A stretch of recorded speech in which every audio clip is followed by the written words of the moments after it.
ओम उमा महेश्वराय नमः। आप सभी का हमारे YouTube चैनल पर हार्दिक स्वागत है। आज सुने शिव महापुराण में आगे की कथा।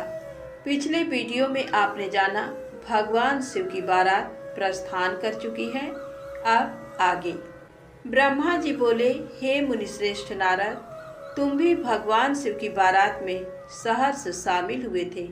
भगवान शिव ने श्रीहरि विष्णु से सलाह करके सबसे पहले तुमको हिमालय के पास भेजा। वहां पहुंचकर तुमने विश्वकर्मा के बनाए दिव्य और अनोखे मंडप को देखा तो बहुत आश्चर्यचकित रह गए। विश्वकर्मा द्वारा बनाई गई विष्णु, ब्रह्मा, समस्त देवताओं की मूर्तियों को देखकर ये कह पाना कठिन था कि ये असली हैं या नकली।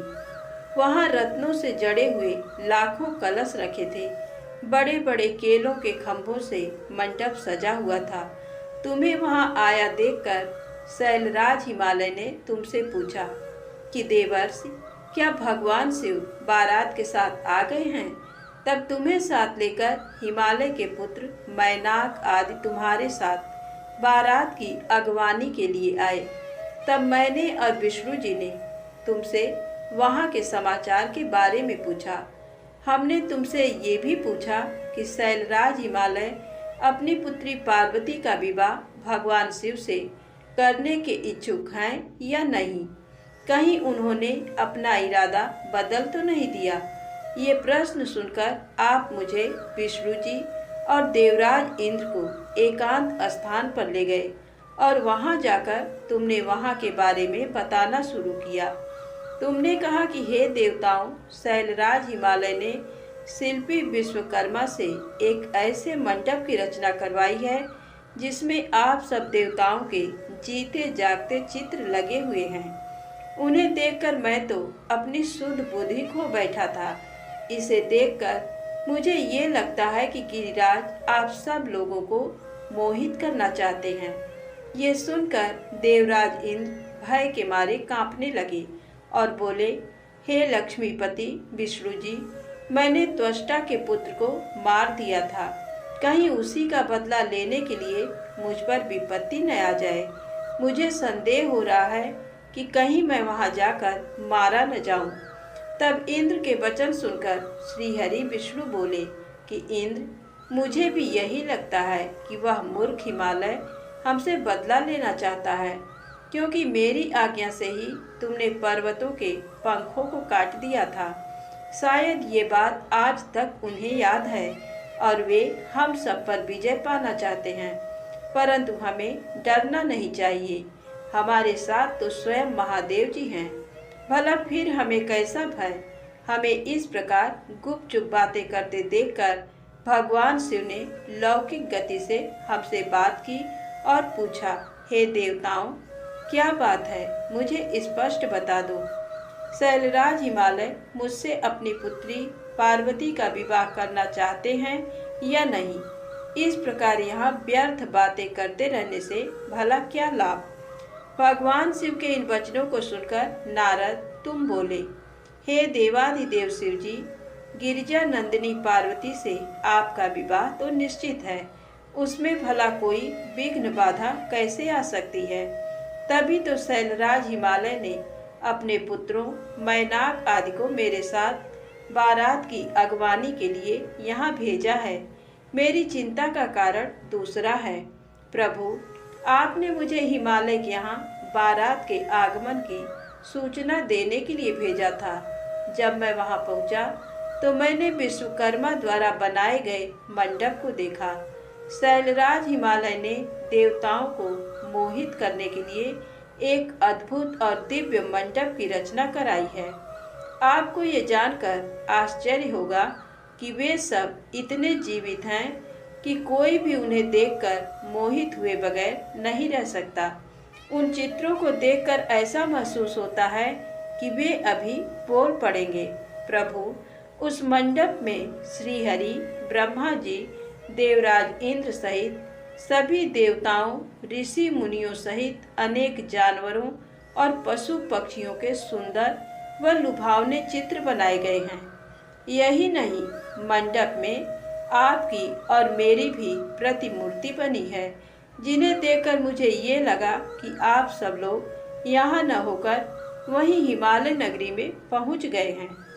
नारद, तुम्हारी बातें सुनकर भगवान शिव मुस्कुराए और देवताओं से बोले, आप सभी को भय की कोई आवश्यकता नहीं है।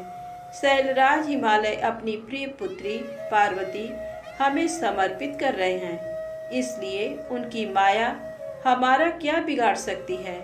आप अपने भय को त्याग कर हिमालय नगरी की ओर प्रस्थान कीजिए।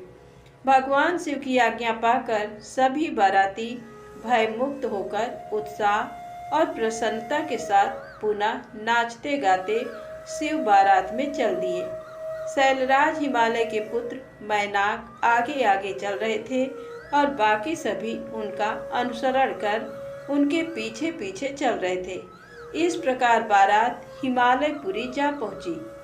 ब्रह्मा जी बोले, भगवान शिव अपनी विशाल बारात के साथ हिमालय पुत्रों के पीछे चलकर हिमालय नगरी पहुंच गए। जब गिरिराज हिमालय ने उनके आगमन का समाचार सुना तो वे प्रसन्नता पूर्वक भक्ति से ओतप्रोत होकर भगवान शिव के दर्शनों के लिए स्वयं आए। हिमालय का हृदय प्रेम की अधिकता के कारण द्रवित हो उठा था और वे अपने भाग्य को सराह रहे थे। हिमालय अपने साथी पर्वतों को साथ लेकर बारात की अगवानी के लिए पहुँचे। भगवान शंकर की बारात देखकर शैलराज हिमालय आश्चर्यचकित रह गए। तत्पश्चात देवता और पर्वत प्रसन्नता पूर्वक इस प्रकार एक दूसरे के गले लगे मानो पूर्व और पश्चिम के समुद्रों का मिलन हो रहा हो। सभी अपने को धन्य मान रहे थे। इसके बाद शैलराज महादेव जी के पास पहुँचे और दोनों हाथ जोड़कर उनको प्रणाम करके स्तुति करने लगे। सभी पर्वतों और ब्राह्मणों ने भी शिव जी की वंदना की। शिव जी अपने वाहन बैल पर बैठे थे। भगवान शिव आभूषणों से विभूषित थे तथा दिव्य प्रकाश से आलोकित थे। उनके लावण्य से सारी दिशाएं प्रकाशित हो रही थी। भगवान शिव के मस्तक पर रत्नों से जड़ा हुआ मुकुट शोभा पा रहा था। उनके गले और अन्य अंगों पर लिपटे सर्प उनके स्वरूप को अद्भुत और शोभनीय बना रहे थे। उनकी अंग कांति दिव्य और अलौकिक थी। अनेक शिवगण हाथ में चमर लेकर उनकी सेवा कर रहे थे। उनके बाएं भाग में भगवान श्री हरि विष्णु और दाएं भाग में स्वयं मैं था। समस्त देवता भगवान शिव की स्तुति कर रहे थे। नारद, जैसा तुम जानते ही हो, भगवान शिव परम ब्रह्म परमात्मा हैं। वे ही सबके ईश्वर हैं। वे इस जगत का कल्याण करते हैं और अपने भक्तों की सभी इच्छाओं को पूरा कर उन्हें मनोवांछित फल प्रदान करते हैं। वे सदा ही अपने भक्तों के अधीन रहते हैं। वे सच्चिदानंद स्वरूप हैं और सर्वेश्वर हैं। उनके बाएं भाग में श्री हरि विष्णु गरुड़ पर बैठे थे तो दाएं भाग में मैं ब्रह्मा स्थित था। हम तीनों के स्वरूप का एक साथ दर्शन कर गिरिराज आनंद मग्न हो गए। तत्पश्चात शैलराज ने शिव जी के पीछे तथा उनके आसपास खड़े सभी देवताओं के सामने अपना मस्तक झुकाया और सभी को बारंबार प्रणाम किया। फिर भगवान शिव की आज्ञा लेकर शैलराज हिमालय अपने निवास की ओर चल दिए और वहां जाकर उन्होंने सभी देवताओं, ऋषि, मुनियों एवं अन्य बारातियों के ठहरने की उत्तम व्यवस्था की।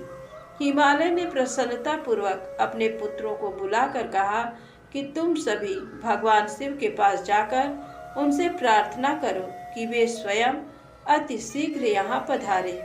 मैं उन्हें अपने भाई बंधुओं से मिलवाना चाहता हूँ। तुम वहाँ जाकर कहो कि मैं उनकी यहाँ प्रतीक्षा कर रहा हूँ।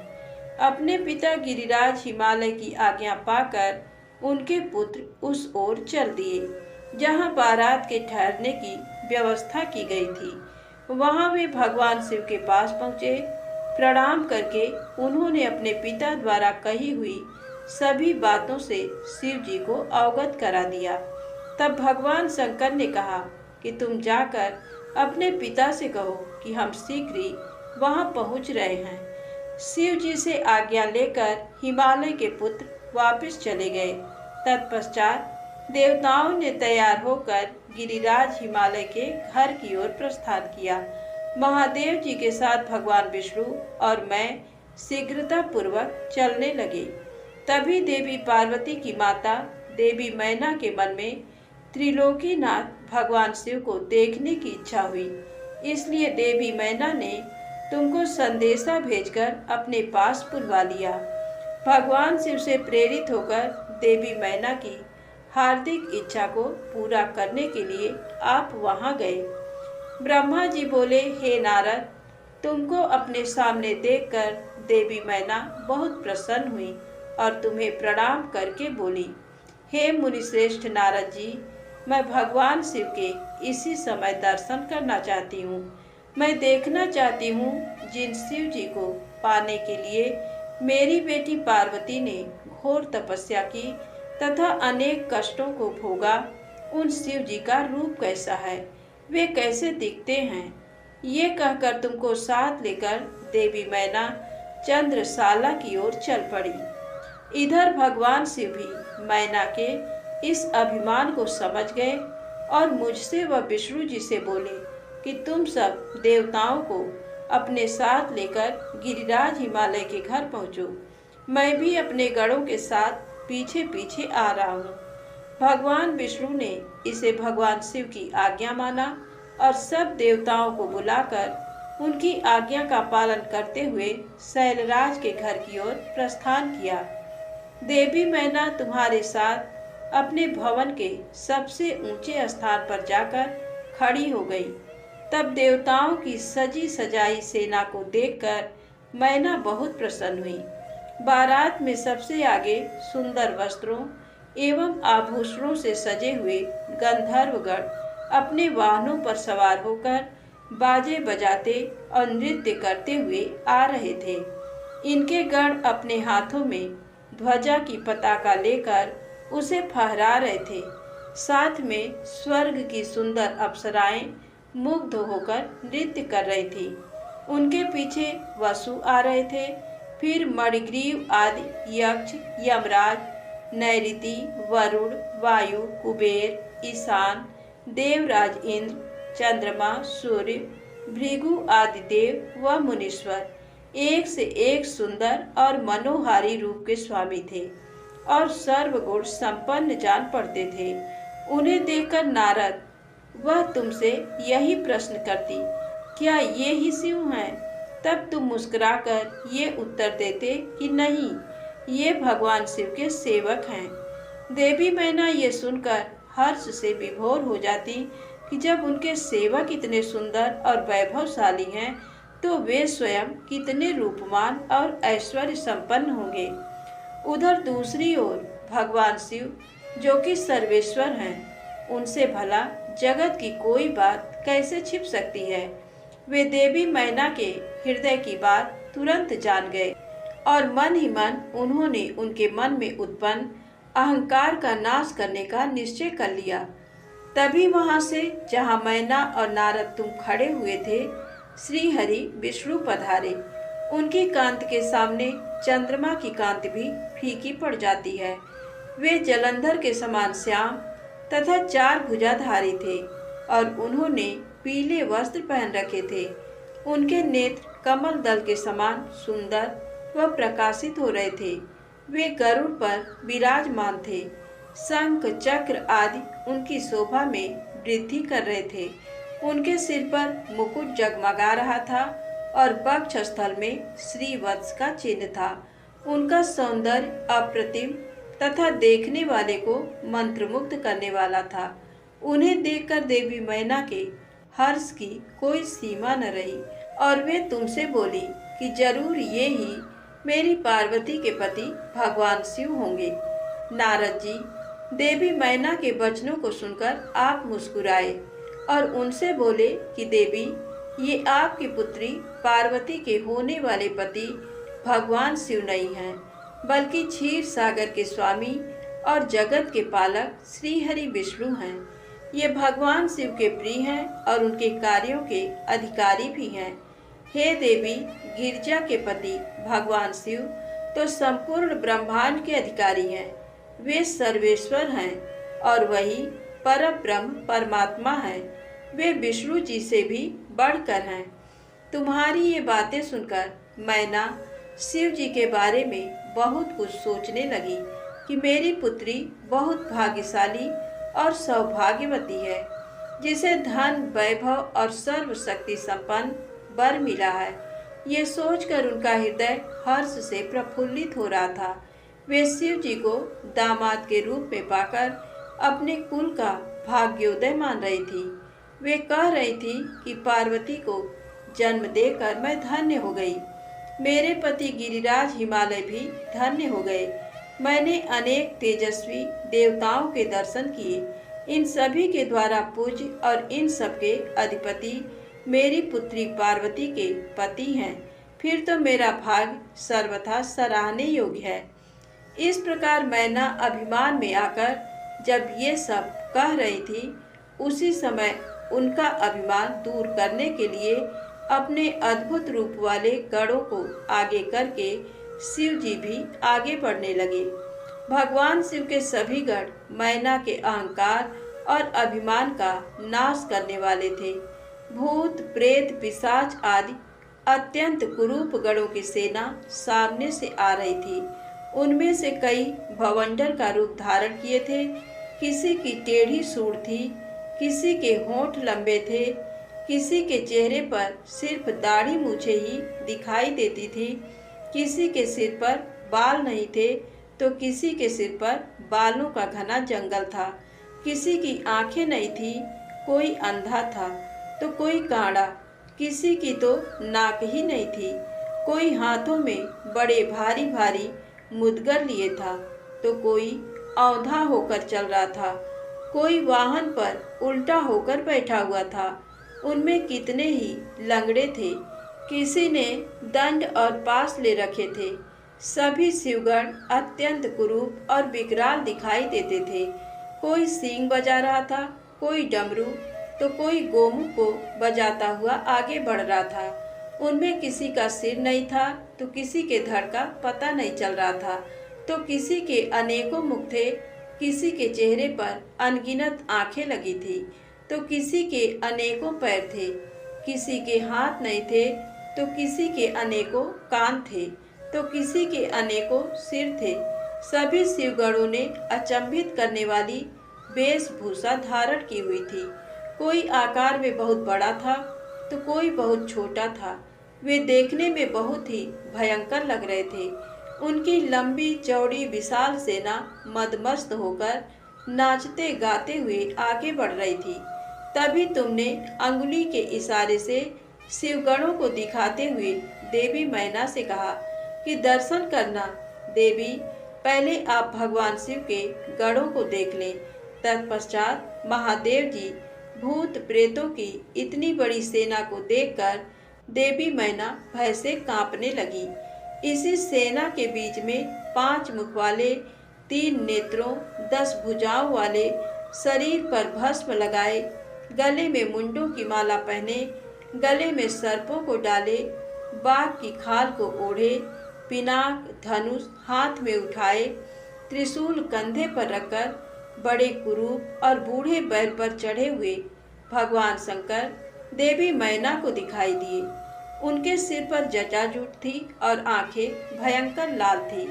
नारद, तभी तुमने मैना को बताया कि वे ही भगवान शिव हैं।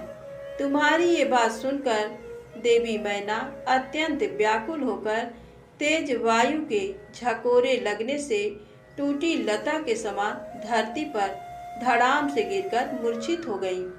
उनके मुख से सिर्फ यही शब्द निकले कि सबने मिलकर मुझे छल कपट से राजी किया है। मैं सबके आग्रह को मानकर बर्बाद हो गई। मैना के इस प्रकार बेहोश हो जाने पर उनकी अनेकों दासियां वहां भागती हुई आ गईं। अनेकों प्रकार के उपाय करने के पश्चात धीरे धीरे मैना होश में आई। ब्रह्मा जी बोले, नारद, जब हिमालय पत्नी मैना को होश आया तब वे बड़ी दुखी थी और रोए जा रही थी। उनका जोर जोर से दहाड़े मार मार कर रोना रुकने का नाम ही नहीं ले रहा था। वे रोते हुए अपने पुत्रों, पुत्री तथा अपने पति गिरिराज हिमालय सहित देवर्षि नारद व सप्त ऋषियों की निंदा करते हुए उन्हें कोस रही थी। मैना बोली, हे नारद मुनि, आपने ही हमारे घर आकर ये कहा था कि शिवा शिव का वरण करेंगी। तुम्हारी बातों को मानकर हम सबने अपनी पुत्री पार्वती को भगवान शिव की तपस्या करने के लिए वनों में भेज दिया। मेरी बेटी ने अपने तप के द्वारा सभी को प्रसन्न कर दिया। उसने ऐसी तपस्या की जो कि बड़े बड़े ऋषि मुनियों के लिए भी कठिन है, परंतु उसकी इतनी पूजा आराधना का ये फल उसे मिला जो कि देखने में भी दुख देने वाला है। इसे देखकर हमें अत्यंत दुख और भय प्राप्त हुआ है। हे भगवान, मैं क्या करूं, कहाँ जाऊं? भला कौन मुझे इस असह्य दुख से छुटकारा दिला सकता है? मैं तो किसी को भी अपना मुंह दिखाने योग्य नहीं रही। भला कोई देखो, ये दिव्य सप्त ऋषि और उनकी वो धूर्त पत्नी अरुंधति कहाँ चली गईं, जो मुझे समझाने आई थी, जिसने मुझे झूठ सच कह कहकर जबरदस्ती इस विवाह के लिए मेरी स्वीकृति ले ली थी। यदि वे मेरे सामने आ जाएं, तो मैं उन ऋषियों की दाढ़ी मूछ नोच लूं।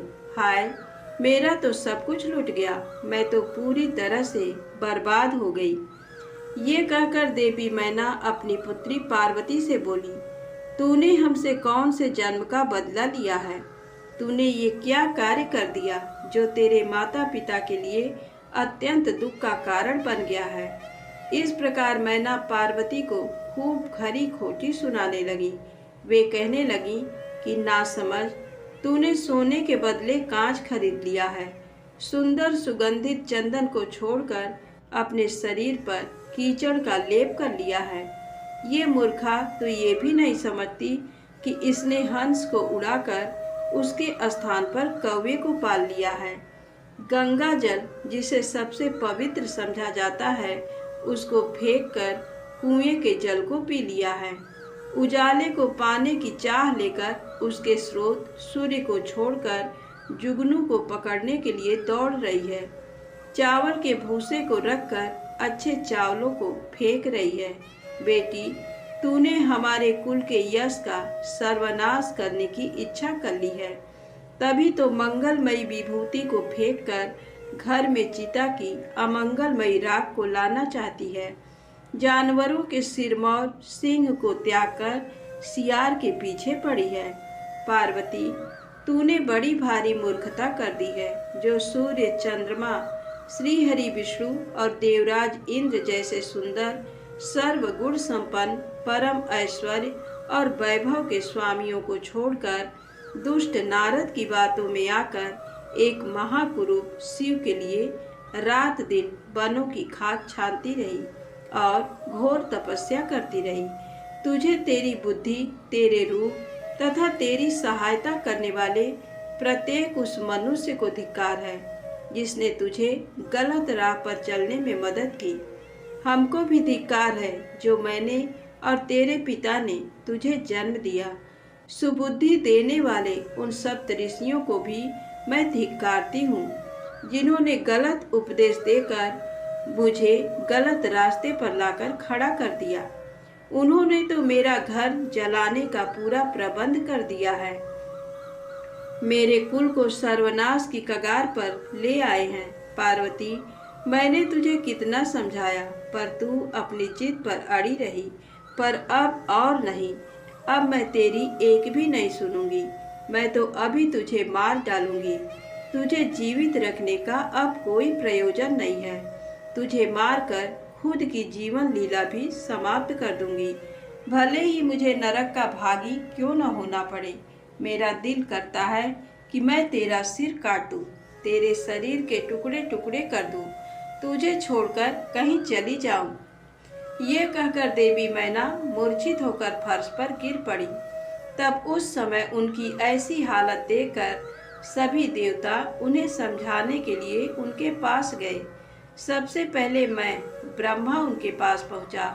तब मुझे देखकर नारद तुमने कहा, देवी, आपको इस बात का ज्ञान नहीं है कि शिव जी बहुत सुंदर है। अभी तुमने उनका सही स्वरूप देखा ही कहाँ है। अभी जो कुछ तुमने देखा है वह उनकी लीला मात्र है। देवी, आप अपने क्रोध को त्याग दें और स्वस्थ होकर शुद्ध हृदय से विवाह का कार्य आरंभ करें। इतना सुनना था कि मैना के क्रोध की अग्नि भभक उठी। वे बोली, दुष्ट नारद, यहाँ से इसी समय चला जा। तू दुष्टों का भी दुष्ट और नीच है। तू मेरे सामने भूल कर भी मत आना। इसी समय यहाँ से निकल। मैं तेरी सूरत तक देखना नहीं चाहती। मैना की ये वचन सुनकर इंद्र आदि देवता दौड़कर वहाँ चले आए और बोले, हे पितरों की कन्या मैना, भगवान शिव तो इस समस्त चराचर जगत के स्वामी हैं। वे तो सबको सुख देने वाले तथा सबको मनोवांछित वर देने वाले सर्वेश्वर हैं। वे तो भक्त वत्सल हैं और सदा ही अपने भक्तों के अधीन रहते हैं।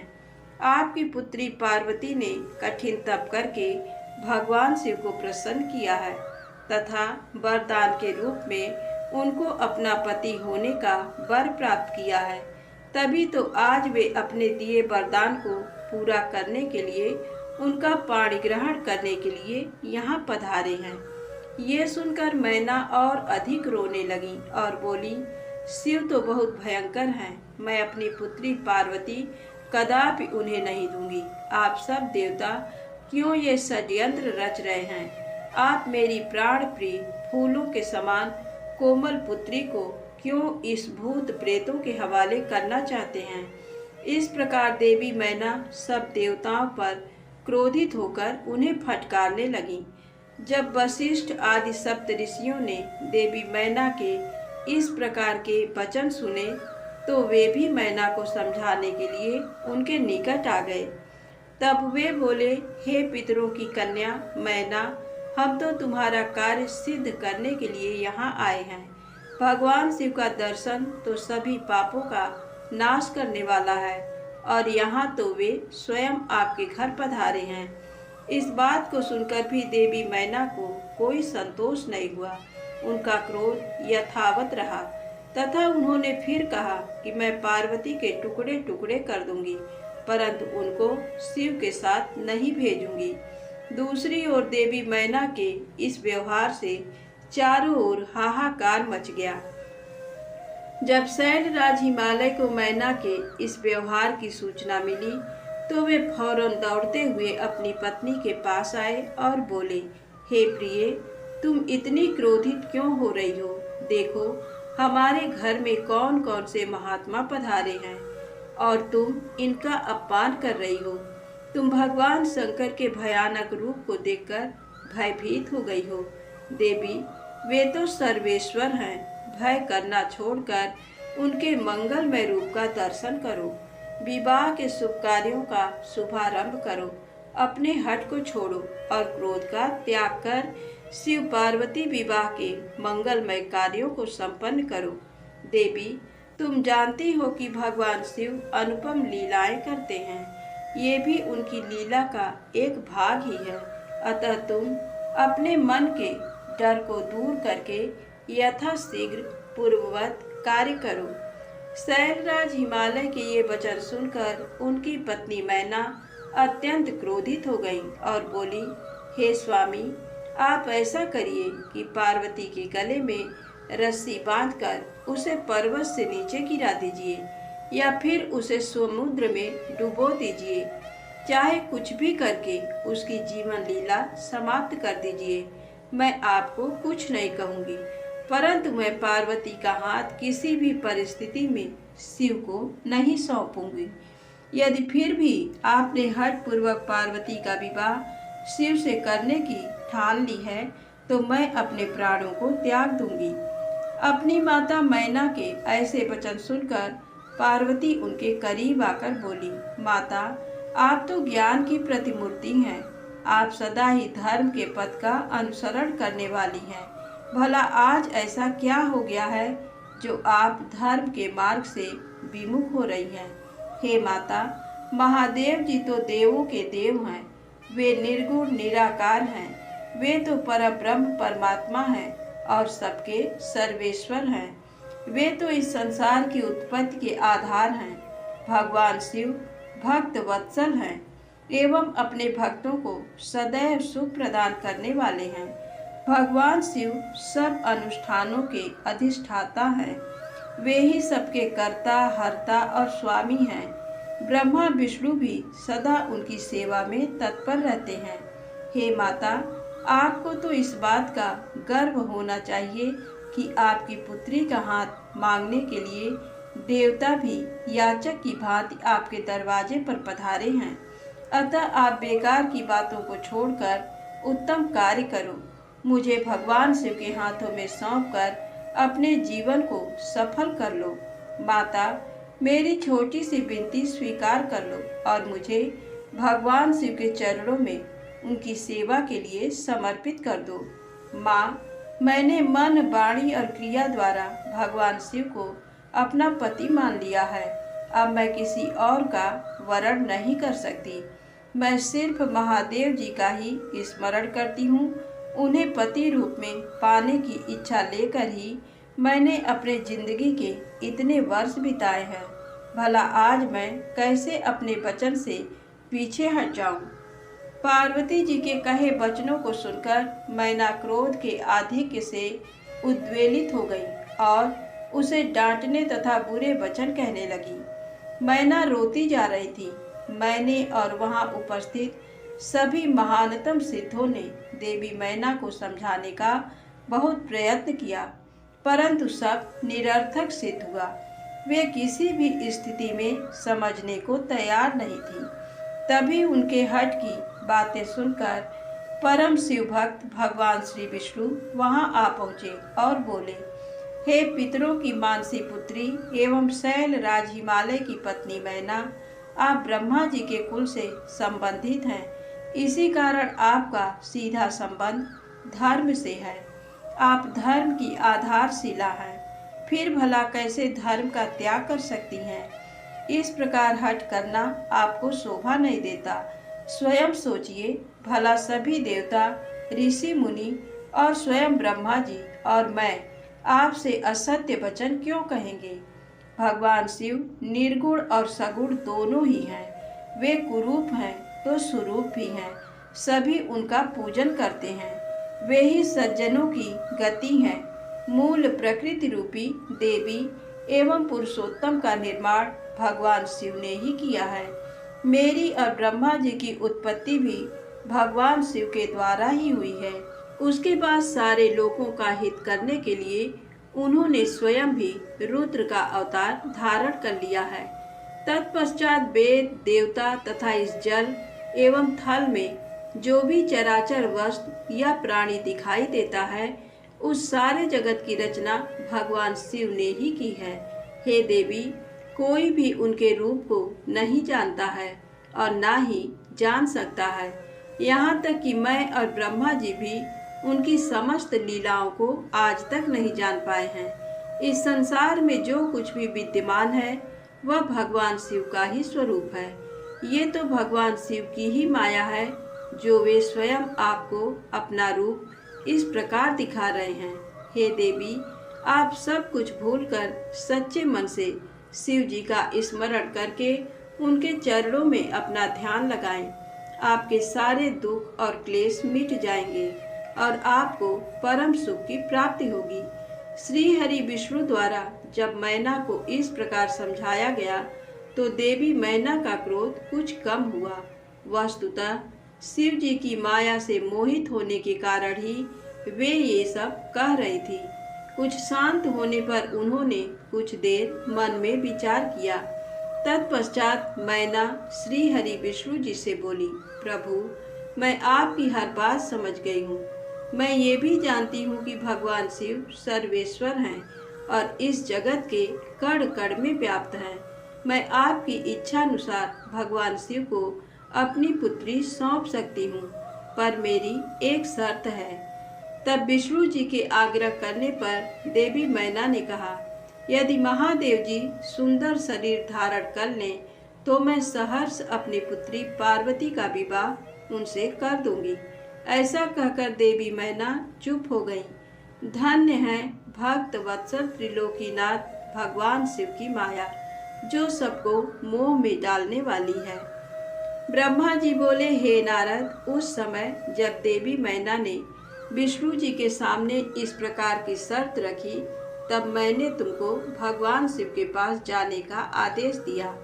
तुमने वहां जाकर उनकी स्तुति की और उन्हें संतुष्ट किया। तब तुम्हारी बात मानकर तथा देवताओं का कार्य सिद्ध करने की इच्छा से भगवान शिव ने प्रसन्नता पूर्वक अद्भुत, उत्तम और दिव्य रूप धारण कर लिया। उस समय भगवान शिव कामदेव से अधिक रूपवान लग रहे थे। उनके सुंदर रूप लावण्य को देखकर तुम प्रसन्न होते हुए तुरंत देवी मैना के पास उन्हें ये शुभ समाचार देने के लिए चले गए। वहां पहुंचकर जहां देवी मैना बैठी थी, उन्हें देखकर तुम बोले, हे शैलराज की पत्नी और पार्वती की माता मैना, आप चलकर स्वयं भगवान शिव के सुंदर और मनोहारी रूप का दर्शन करें। ये समाचार पाकर देवी मैना की प्रसन्नता की कोई सीमा न रही। वे आपको अपने साथ लेकर भगवान शिव के दर्शन करने के लिए गई। वहां पहुंचकर मैना ने भगवान शिव के परम आनंददायक सुंदर रूप के दर्शन किए। शिव जी का मुखारबिंद करोड़ों सूर्यों के समान तेजस्वी, सुंदर एवं दिव्य था। उनके विशाल मस्तक पर चंद्रमा सुशोभित था। सूर्य ने उनके सिर पर छत्र धारण कर रखा था। भगवान शिव प्रसन्न मुद्रा में थे। वे ललित लावण्य से युक्त मनोहर गौर वर्ण चंद्रलेखा से अलंकृत होकर बिजली की भांति चमक रहे थे। विष्णु सहित सभी देवता एवं ऋषि मुनि उनकी प्रेम पूर्वक सेवा कर रहे थे। उनके शरीर पर दिव्य अलौकिक सुंदर वस्त्र और आभूषण शोभा पा रहे थे।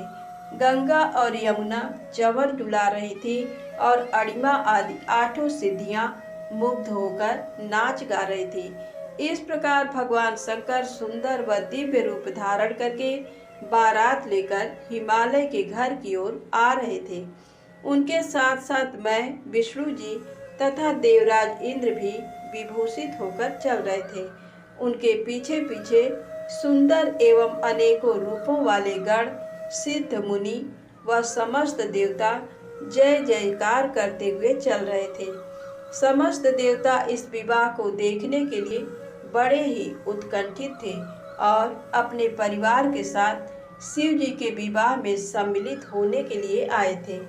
विश्व वसु आदि गंधर्व व सुंदर अप्सराएं भगवान शिव के यश का गान करते हुए चल रहे थे।